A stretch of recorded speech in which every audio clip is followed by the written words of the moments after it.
Namastê, Hare Krishna.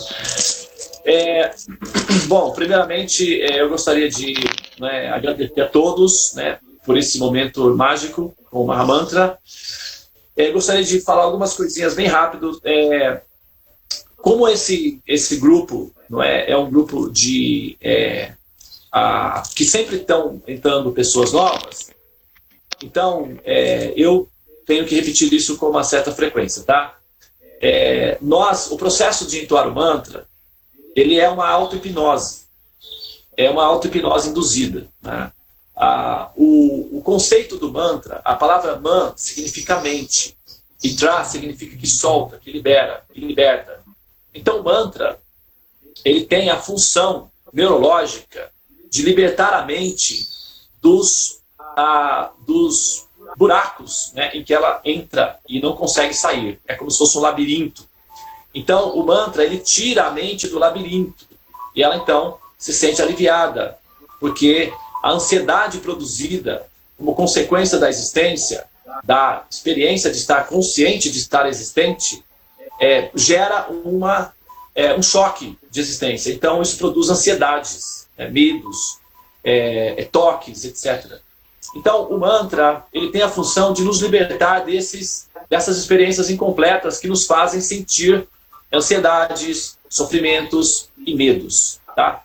O método de entoar o mantra, como ele é um princípio medicinal, ele é curativo, inclusive um dado científico aqui, só para contextualizar o que nós fazemos e reforçar o que nós fazemos, a ONU, em 2000, acho que em 2016 ou 2017, se eu não me engano, 2015, 2016, eu não me lembro exatamente a data, tombou a yoga como um patrimônio cultural da humanidade e patrocina, estimula a yoga como sendo um método de psicologia prática, em que as pessoas podem praticar para obter saúde mental, saúde emocional. E a ONU fez isso depois de um estudo prolongado, porque os profissionais da área da saúde, tais como médicos e psicólogos, estavam ficando sobrecarregados. Os médicos, por exemplo, são os profissionais que mais se suicidam entre os profissionais. E os psicólogos são os que mais ficam malucos. Então, quer dizer, aqueles que cuidam da mente e aqueles que cuidam do corpo estão ficando inadimplentes para o trabalho, ou seja, incapacitados para o trabalho, como classe, falando como classe. E a ONU, isso foi preocupante, ela procurou, então, uma alternativa para desafogar o sistema e, depois de muitos anos de pesquisa, encontrou a yoga, como sendo o recurso que poderia ajudar a desafogar a humanidade da ansiedade e das doenças. Desde então, ela tem investindo muito pesado, muito dinheiro, inclusive. Foi fundado o Ministério da Yoga na Índia para estimular os países do mundo inteiro a adotar nas escolas, inclusive, a yoga, começando pelo ciclo básico. Aqui no Brasil já tem alguns estados que utilizam esse recurso no ciclo básico, processos de yoga, para acalmar as crianças, porque elas começam então a ter os estresses a partir daí. E o sistema de respiração e os mantras fazem parte do sistema de yoga. Então, o entoar de mantras, ele tem uma funcionalidade terapêutica e medicinal, porque ele faz uma reestruturação da psique do ser e, com isso, o corpo, as células passam a reagir melhor com relação às defesas, às defesas corpóreas que necessitam. E, portanto, as doenças tendem a diminuir. Por isso, esse processo, ele depende de uma certa... disciplina, ele depende de uma certa constância para que ele funcione adequadamente. É igual remédio. Você tem que tomar o remédio na hora certa, pela quantidade certa, com a prescrição correta, para que ele funcione. Uma pessoa que vai fazer um tratamento com antibiótico, por exemplo, que tem que tomar de 6 em 6 horas. Se ele toma de 6, depois passa um dia sem tomar. Então o efeito, evidentemente, que pode não ser tão funcional como ele deve ser na sua proporção adequada. Os mantras são remédios, num certo sentido, e eles devem ser tomados na forma correta. E a forma correta de entoar o mantra, que é a forma de saborear o mantra, de beber o mantra, pode-se dizer assim, é justamente ouvindo um som. A mente, como vocês podem ver durante o processo do mantra, ela é muito inconstante. Então ela fica vacilando para diferentes áreas. O ideal é manter a mente focada no som. Como é um método de auto-hipnose, na medida em que a mente fica hiperfocada no som, ela absorve-se no mantra e o próprio mantra em si consegue fazer a produção da sua funcionalidade de forma adequada. E a pessoa então passa a sentir internamente um estado de equilíbrio mais organizado, ela fica mais calibrada internamente e consegue ter as forças, digamos, que necessita para justamente lidar com as bipolaridades emocionais que somos submetidas enquanto almas devido à ansiedade que nós temos com relação ao processo de existir. Então, o Mantra Yoga é uma técnica de auto-hipnose com objetivos de equilíbrio emocional e de autocontrole mental. Tá? Então, ele tem que ser entoado com disciplina. E nesses 20 minutos que você entoa o mantra, é que você consegue ver claramente a instabilidade da mente, como ela fica daqui para ali, daqui para lá, igual uma criança assim, que não tem uma certa, vamos dizer, uma certa disciplina, que ela fica correndo para lá e para cá. Então, colocar essa criança sentada dá muito trabalho. E esse é o nosso trabalho como pedagogos de nós mesmos, educadores de nós mesmos, cientistas de nós mesmos. Aprender a controlar a mente, a respiração e as emoções é o primeiro passo para qualquer pessoa que quer ter uma vida saudável e, quem sabe aí, longa também, né? A ciência da Ayurveda, da vida longa, começa pelos processos de respiração e autocontrole emocional. Muito bem, pessoal. Aqueles que precisarem sair da sala, que por motivos de trabalho ou por algum outro motivo que precisarem sair da sala, pode deixar um recadinho aí, né, se despedindo, e pode se retirar, tá bom? Fiquem à vontade. Eu vou, agora são 7h30 aqui, então eu vou aproveitar para falar um pouquinho mais até as 7h40.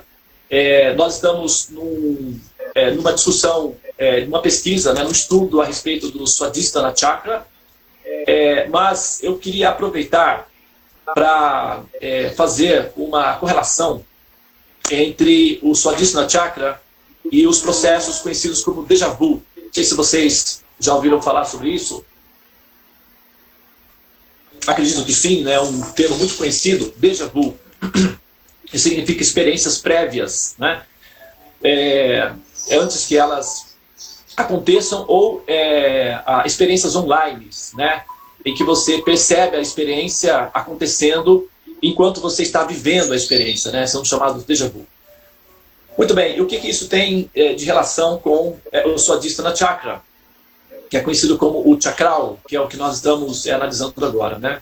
Como nós falamos ontem, o Swadhisthana Chakra, que é o segundo chakra, ele é o chakra, ele é a série, porque são escolas, na verdade, né? O Muladhara Chakra é uma escola, é uma série. Então, depois que a consciência adquire o conteúdo básico da primeira série, então passa para a segunda série, que é o Swadhisthana Chakra. E no Swadhisthana Chakra, ela começa a tomar contato com os primeiros estágios de autoconsciência, que é quando ela passa a ter consciência de que existe, né? Só o fato de existir não é suficiente. Por exemplo, uma pedra existe, mas ela não está consciente de que ela existe, né? Ou mesmo uma bactéria existe, mas ela não está plenamente consciente de que ela existe. Ou tem pessoas, né, que têm assim, um estado de inconsciência tão profunda que nós poderíamos, inclusive, considerar, não é, um sonambulismo praticamente concreto, e elas permanecem no estado de inconsciência da própria existência. E isso é uma fase bastante rudimentar e primária do processo de existir. Quando a consciência, que é o ser pensante, que é o jogador, né, vivendo o personagem, passa a tomar consciência de que existe, então ela começa a perceber que é existente, que tem um sentido em termos da existência dela. E nesse momento, ela começa então a ficar curiosa em relação ao porquê, por exemplo, tem que haver a existência, né? O porquê eu existo. Como foi que esse fenômeno se deu? as respostas básicas, você existe por causa do seu pai, por causa do avô e tal, tal. Isso é insuficiente, claro, né? A pergunta não é pragmática, ela é metafísica, então por que eu existo tem uma conotação metafísica e não pragmática. Claro que transcende a nivelação básica tridimensional da árvore genealógica, da raça humana até. Nós estamos falando em termos do processo de existir enquanto consciência, que transcende esses fatores, evidentemente. Então, a questão do porquê eu existo também se remete ao porquê há a existência, né? E nesse ponto, quando se começa a fazer as verificações filosóficas ou teológicas que permitem com que nós tenhamos alguma noção do porquê nós existimos, são como pesquisadores, né? Imagina que você é um arqueólogo, por exemplo, e você está querendo descobrir uma cidade perdida, e você chega num estado que você tem assim, uma informação de que ali tem uma cidade perdida e tal. Então você vai fazer o quê?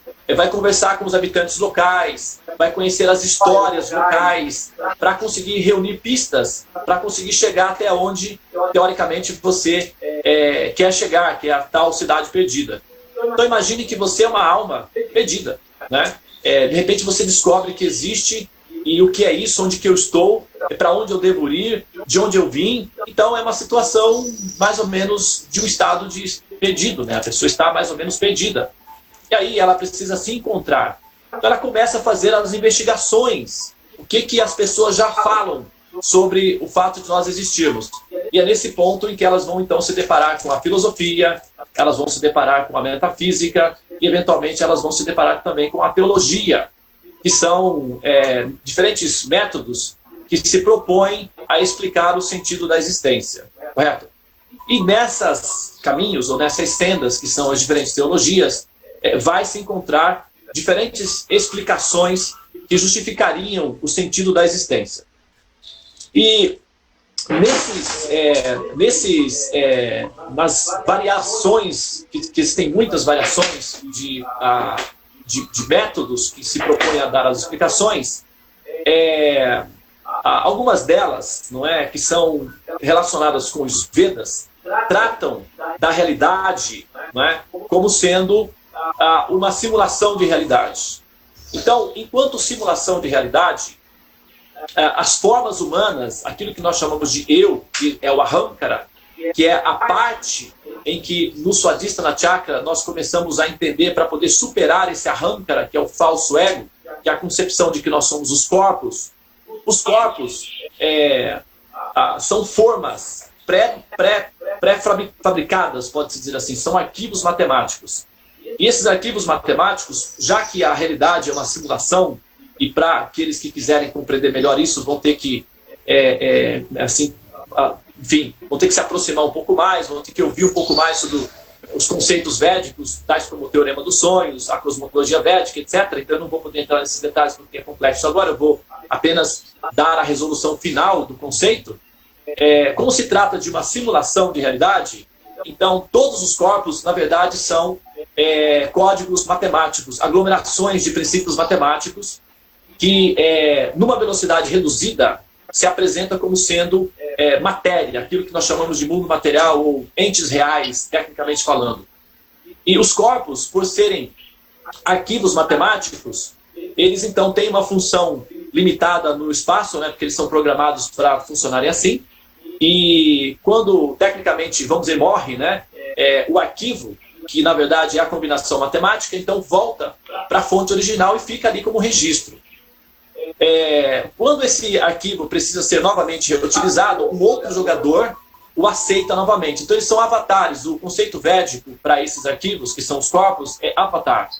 Então, cada jogador recebe um avatar, que é um corpo, um personagem. Por exemplo, o meu avatar é o Devananda, é o meu personagem. Estou jogando com esse personagem. Eu estou interagindo com esse personagem, mas eu sei que é um personagem que tem uma funcionalidade prática no espaço e ele tem uma durabilidade média de 70 a 100 anos. Então eu tenho esse tempo para jogar com esse jogador, com esse personagem aqui. Eu sou um jogador, eu estou jogando com ele. Você está jogando com o seu avatar. Esses avatares, na verdade, eles são arquivos funcionais. Eles não nos pertencem, nós estamos utilizando. Quando nós saímos do jogo, esse avatar, que é um princípio de realidade virtual, ele vai então voltar para o arquivo, que ele é matemática, é simples, né, virtual. Quando ele precisar novamente ser reutilizado por um outro jogador, o arquivo desce novamente. E aí o jogador vai jogar o personagem. Então, por exemplo, eu estou jogando agora com o personagem Devananda. Tecnicamente, eu estou vivendo Devananda. Eu estou jogando com esse personagem. O que eu fizer em termos de progresso com esse personagem, isso conta nos créditos de evolução que eu, o jogador, vivendo o personagem, assimilo enquanto vivo o personagem. Mas esse personagem, o Devananda, já foi vivido antes por um outro jogador. Eu não sou o único jogador que vive o Devananda. O Devananda já foi realidade para um outro jogador antes de mim. Eu sou o jogador do momento que estou vivendo esse personagem. Então, como esse personagem tem um histórico, ele tem um roteiro, esse roteiro pode ser rastreado, inclusive a gente rastreia o roteiro dele no mapa védico. Quando a gente abre o mapa, a gente rastreia o arquivo do personagem, ou seja, o roteiro do personagem. Isso é o que nós chamamos de ler o mapa. Nós simplesmente colocamos um leitor digital no código de barras, que é nome, horário, local de nascimento, que tudo se transforma em matemática, e fazemos a leitura do código. E as informações do avatar, que é o roteiro do personagem, fica disponível para você estudar e conhecer o roteiro para poder interagir com o personagem. E quando o roteiro se dá, então, você consegue, através do roteiro do personagem, extrair o máximo de experiência de conhecimento, que é o que o jogador deve fazer enquanto vive o personagem. Mas o personagem é uma forma pré-fabricada, digamos assim. E conhecer esse roteiro significa conhecer o personagem. Como ele já existe antes de mim, então ele já tem uma história com ele, ok? Às vezes o que acontece é que enquanto eu estou jogando o Devananda, eu esbarro com o arquivo do personagem, que é prévio a mim, e dá a mim a sensação de que eu já vivi aquilo. Na verdade, o roteiro do personagem. E de vez em quando a gente tem a relação com o arquivo, a gente se esbarra no arquivo, vamos dizer assim, intuitivamente, e conseguimos ter sensações que parecem que nós já vivemos, que então fica parecendo que nós já repetimos aquilo ali. E não é exatamente isso. O arquivo do personagem é um arquivo pré-pronto. Isso pode ser lido no mapa. É por isso que a gente consegue ler o mapa. Senão, não faria sentido nenhum ler o mapa de um arquivo que não tivesse já pré-organizado, né? Então, é isso que nos permite fazer uma leitura do mapa, né? São os arquivos já pré-organizados. E esses arquivos, eles, como eu disse, são arquivos prontos, eles são chamados avatars. E você está vivendo o seu. Tá? Quando você tem uma sensação de déjà vu, na verdade, o que você está fazendo é uma leitura do arquivo do personagem que você está vivendo. E aí dá a sensação de que você já viveu aquilo, porque você tem uma experiência online do jogo. Ou então você tem uma experiência de futuro do jogo, porque o arquivo já está pronto. Então, tem pessoas que, por exemplo, enquanto está vivendo uma experiência do déjà vu, sabe exatamente o que vai acontecer 2 segundos depois. E aí acontece realmente. Como é que ela tem essas experiências? Ela está fazendo uma leitura do arquivo de futuro. Ou então ela está fazendo uma leitura do arquivo vivendo a experiência do roteiro do avatar que ela está vivendo. Então, isso é o que nós entendemos e chamamos de déjà vu. Ok? Eu não sei, o que acontece para mim aqui é que vocês aparecem todos paralisados, como estatuazinhas. Então eu não consigo mais, porque a interface mudou, eu não consigo mais ver as relações, ou interações que vocês estão tendo comigo, tá? Então todos aparecem só na forma de stand-by, congeladinhos aí. Eu não sei exatamente o que vocês assim, assimilaram disso daí, mas como está gravado, eu não acho que essa informação tenha sido assimilada já, imediatamente não. Inclusive porque a maioria de vocês não tem acesso à informação do Teorema dos Sonhos, que é a cosmologia védica, então fica tudo muito abstrato, muito esotérico, muito fora digamos assim, do acesso, né?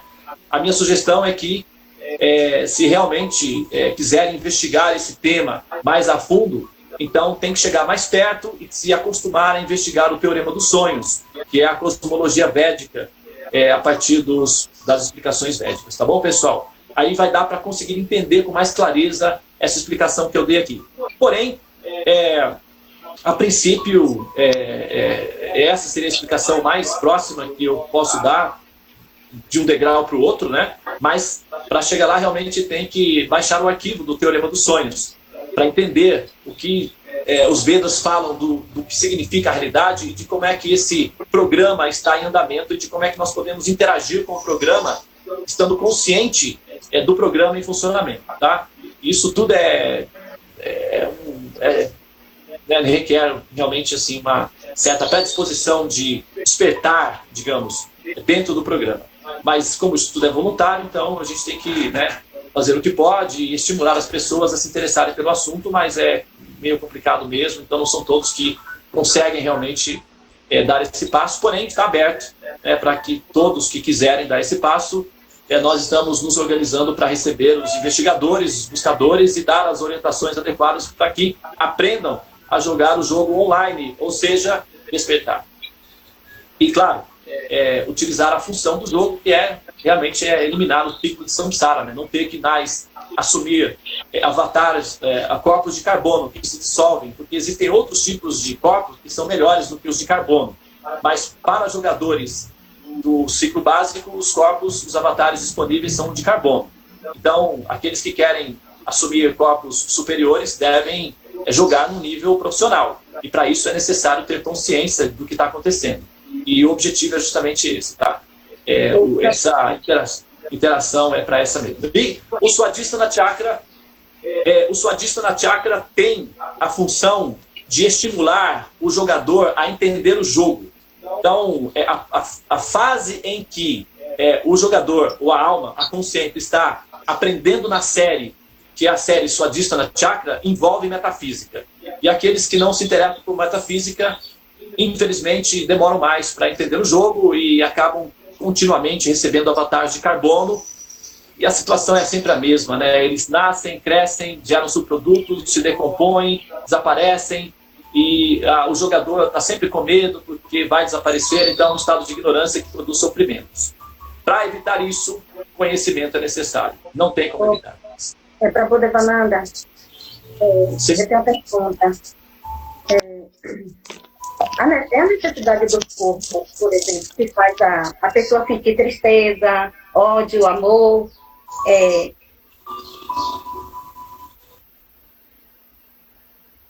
por exemplo, uma pessoa está em consciência de Krishna, quando oferece o alimento para Krishna, faz o serviço devocional, e às vezes essa pessoa ela vai aprendendo assim a não ter esses sentimentos assim tão assim fortes, tipo ódio, amor, ou a ódio, angústia, tristeza. Isso aí vai passando, certo? Então, eu pergunto para ti, se é necessidade do corpo, da matéria, sentir a tristeza, sentir o ódio, sentir alegria.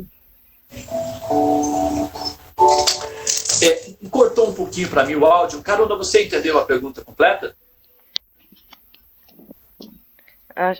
Acho que ela falou meio que os sentimentos são necessários para o aprendizado do personagem, do ator, na verdade. Se as experiências de sentimentos de angústia, ódio, solidão, qualquer outro sentimento, são necessários para a evolução do ator enquanto vive o personagem. Foi isso que eu entendi. Sim. Sim, nós somos...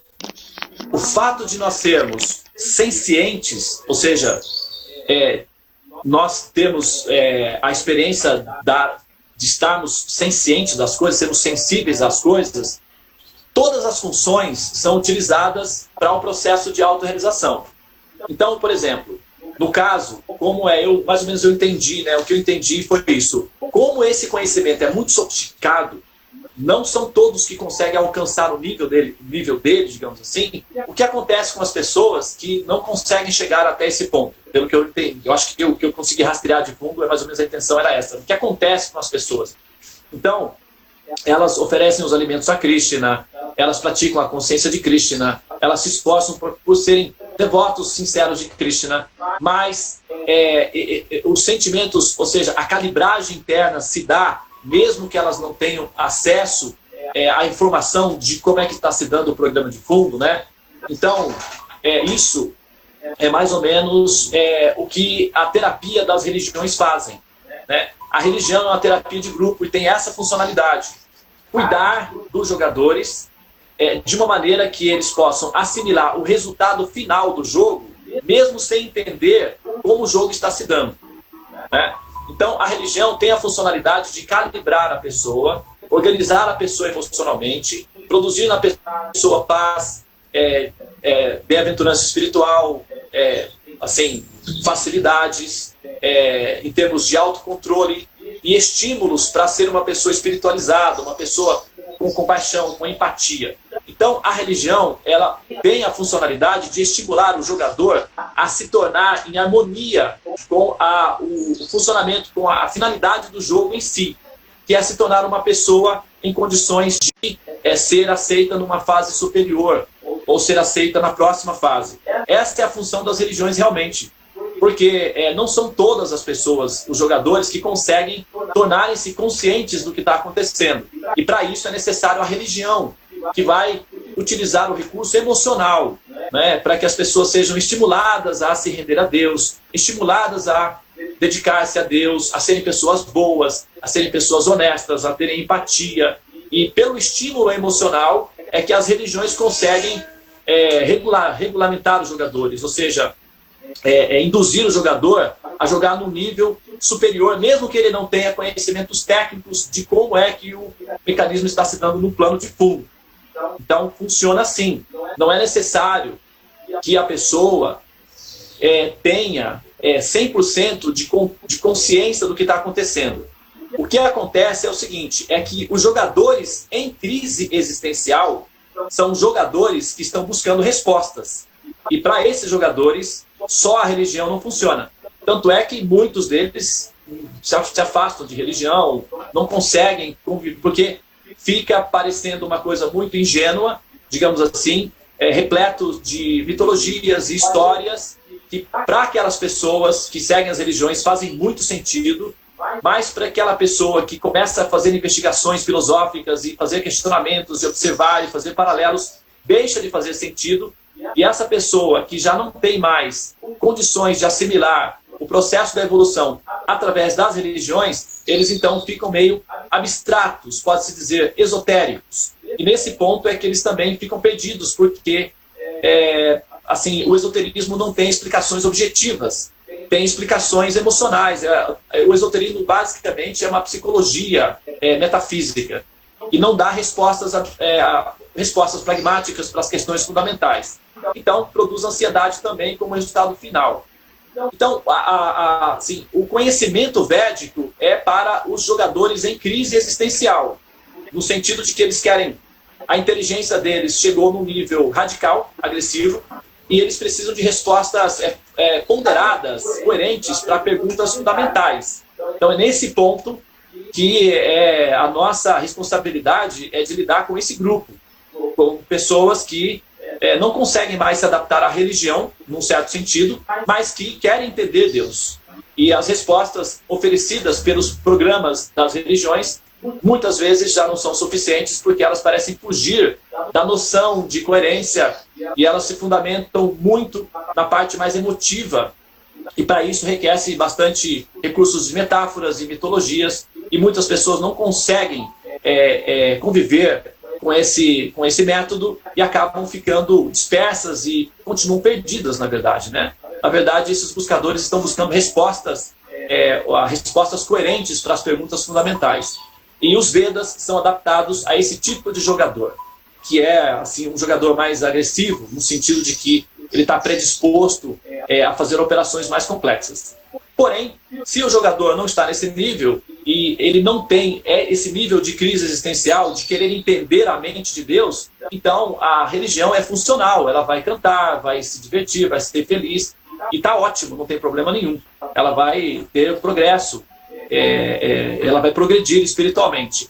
Mas em algum momento, se ela começar a se perguntar o porquê Deus faz isso, o porquê as coisas são assim, e porquê, qual é o sentido da existência a Deus, e por que a existência e tal, quando entra nesse campo, a metafísica é inevitável. Ela tem que se deparar com o fato de que vai precisar realmente compreender as coisas.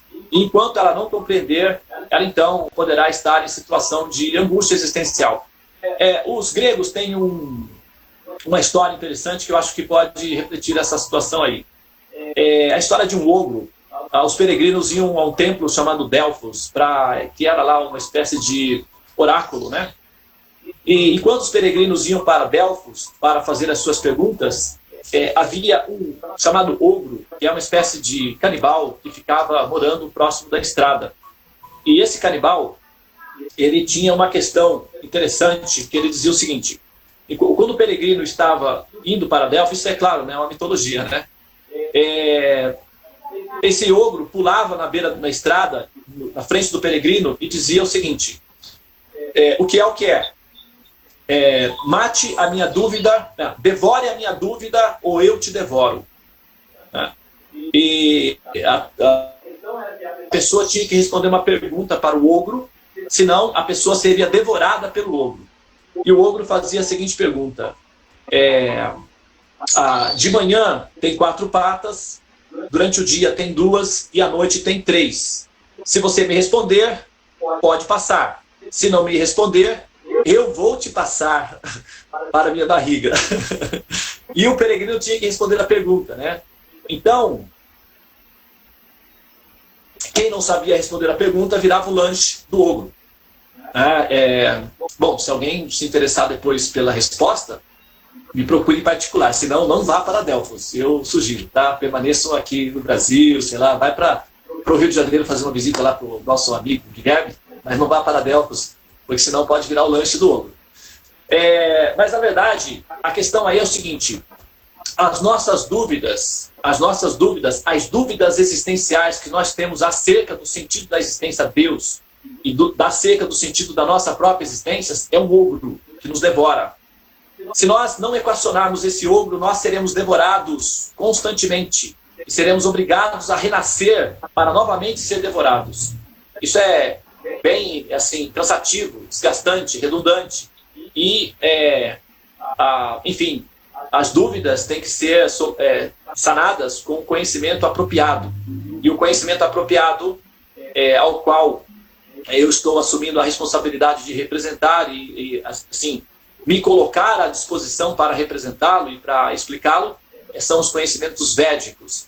No meu entender, são os conhecimentos que estão adaptados a pessoas que chegaram nesse nível de crise, em que a religião, por si só, já pode não ser o suficiente para dar a total assistência que nós precisamos para que nós possamos continuar o processo da evolução. Chega um momento que realmente é necessário equacionar as dúvidas.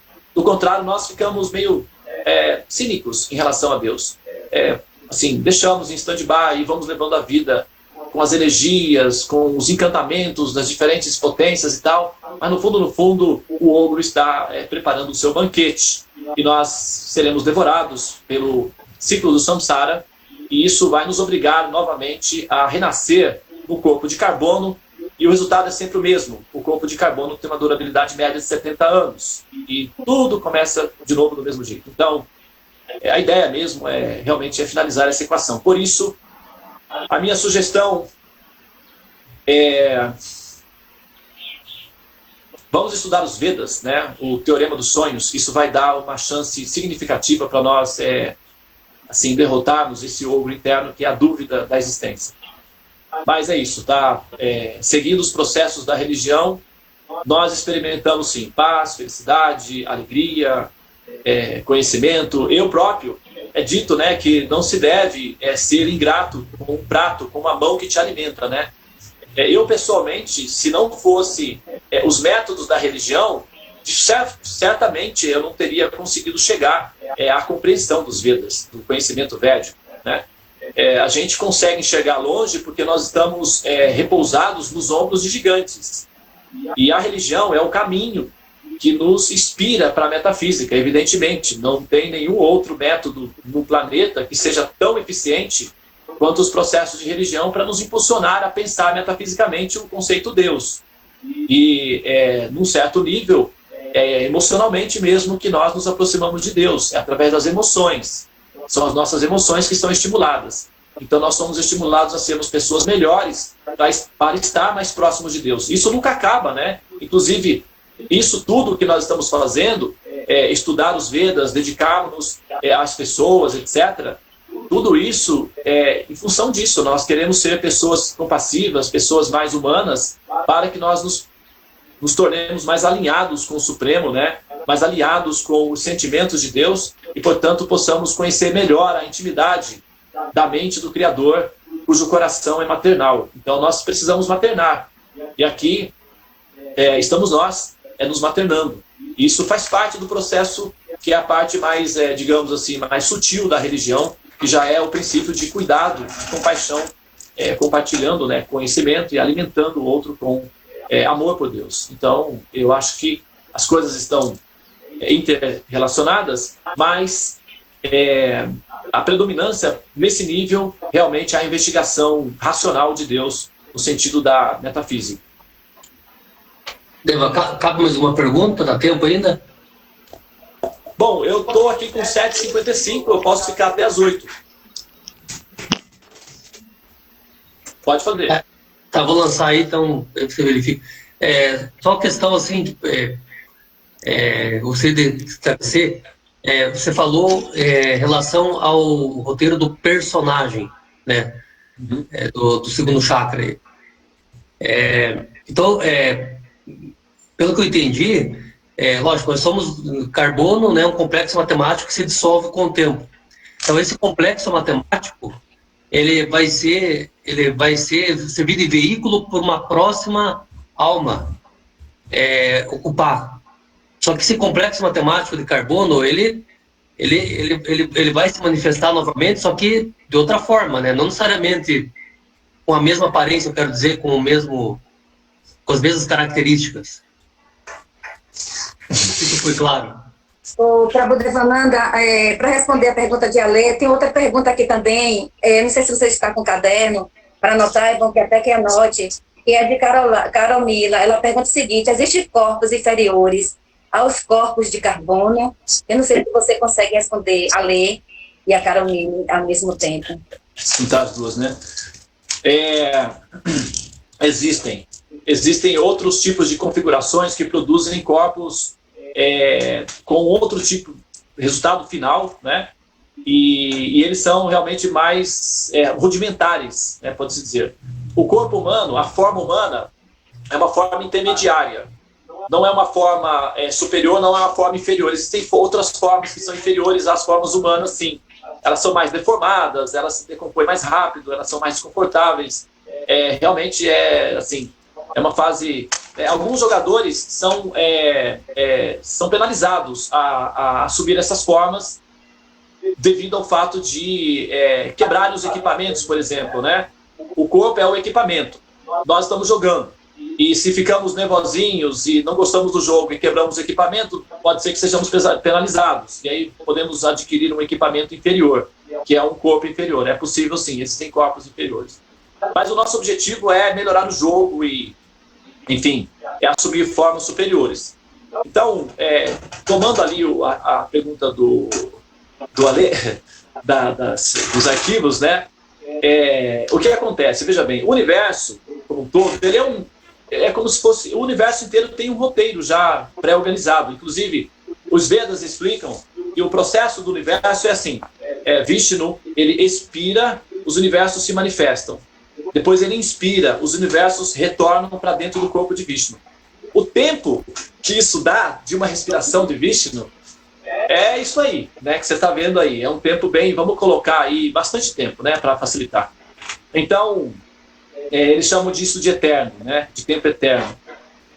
Agora imagina o tamanho da camisa dessa pessoa. Fazer uma camisa para Vishnu, como é que seria, né?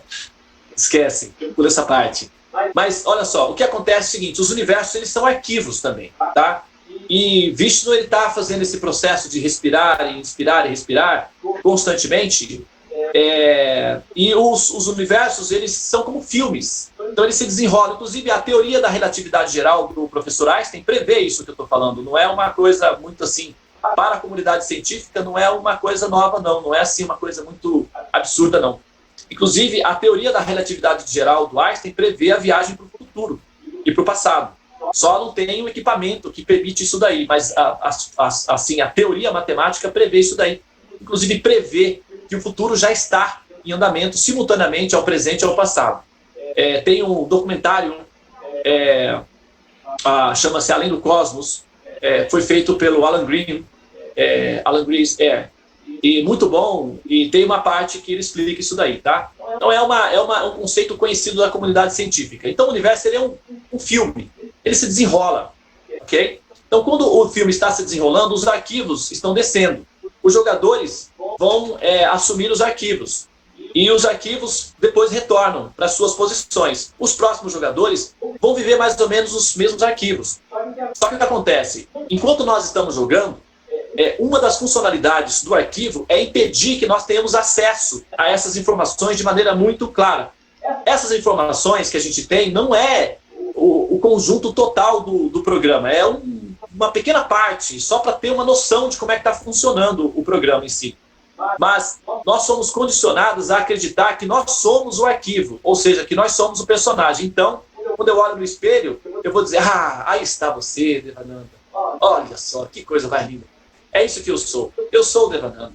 E é isso. Então, nós somos condicionados a acreditar que nós somos o arquivo que nós vivemos. Por isso, nós pensamos que somos os corpos.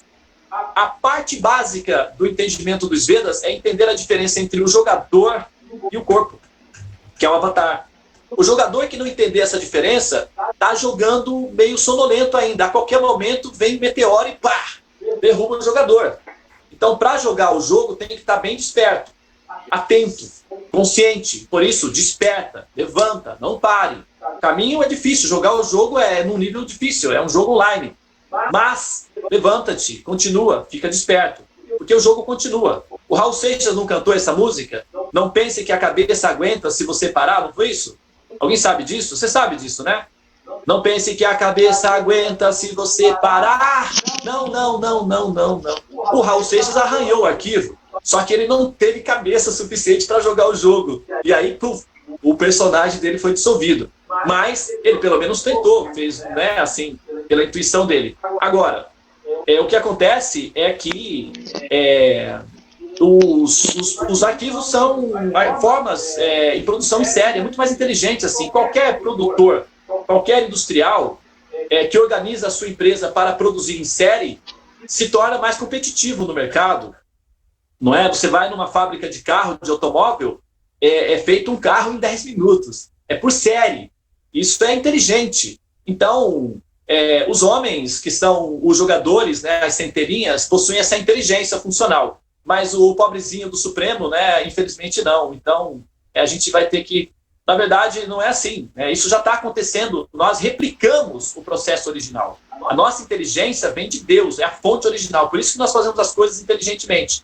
E por produção em série, é muito mais proativo, é muito mais inteligente. Então, se você tiver formas já pré-organizadas, computadas nas diferentes probabilidades das suas variáveis, isso é muito mais prático, porque você desenrola o filme.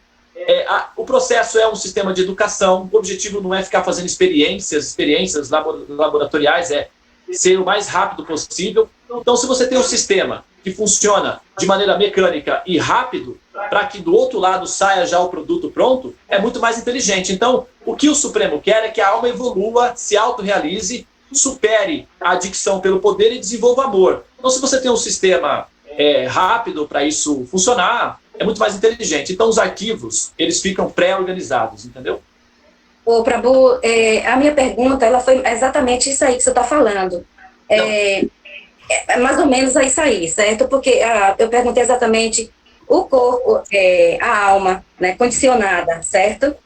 Então, aí ela tem necessidade de materiais, tipo, coisas que existem na própria alma, que é a tristeza, a angústia, a alegria, certo? Para ela evoluir. E quando essa alma, pelo que eu entendo, ela tem essa evolução, que ela tem, como você colocou, religiosidade, mas a consciência de um ser supremo, certo? Essas necessidades, eu acredito, que foi essa pergunta que eu fiz, ela vai se dissolvendo, não vai ser tão necessária, certo?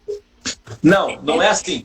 Não é assim. Ela vai se refinando. Refinando, sim. Ela vai se refinando. Ela não deixa de existir. Ela vai se refinando. Por exemplo, a tristeza, ela não é necessariamente ruim, ela só é ruim quando o fim da tristeza é triste. Por exemplo, vamos supor, se você está triste porque você está com saudades da Carolinha, é uma tristeza gostosa. Por quê? Porque você sabe que ela vai voltar para os seus braços em breve. Então, isso é gostoso, entendeu?